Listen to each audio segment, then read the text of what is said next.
هاد اليامات ما بيا ما عليا وصلاتني واحد الرسالة خلاتني نتصدم. كيقولوا عندي مخالفة مرورية خاصني نخلصها بسرعة قبل ما يديروا إجراءات قانونية ويحجزوا على المركبة ديالي. ولكن الصدمة الكبيرة، أنا أصلا ما عندي لا طوموبيل لا موطور.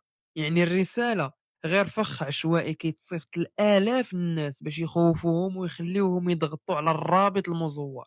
هاد النوع ديال لي سيميس اللي منتشر بزاف في المغرب، والهدف ديالو هو سرقة المعلومات الشخصية، الحسابات البنكية، وحتى اختراق الهاتف ديالك. في هذا الفيديو غادي نوريكم كيفاش تعرف الرسالة مزورة، علاش هذا الرابط خطير، وكيفاش تحمي راسك قبل ما تطيح ضحية.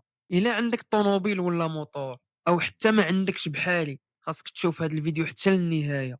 دابا شوف معايا هذه الرسالة. أول حاجة كيحاولوا يديروا هي التخويف، كيهددوك بالحجز، الدائرة، وحتى تعليق الرخصة باش يخليك تخلع وتضغط بسرعة بلا ما تفكر.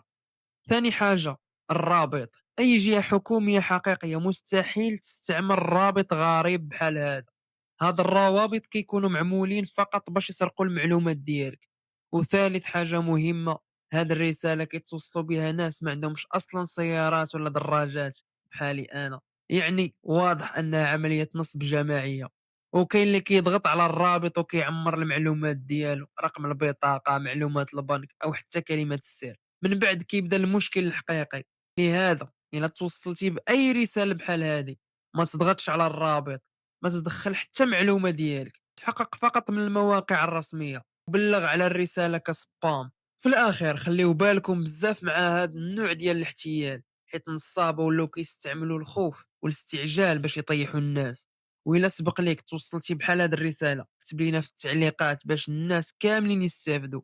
وما تنساش دير لايك، ابوني، وشارك الفيديو مع اصحاب السيارات والماطر والعائلة ديالك، حيت رسالة وحدة ممكن تطيح شي واحد في شي مشكل كبير. ونشوفكم في فيديو جديد ان شاء الله.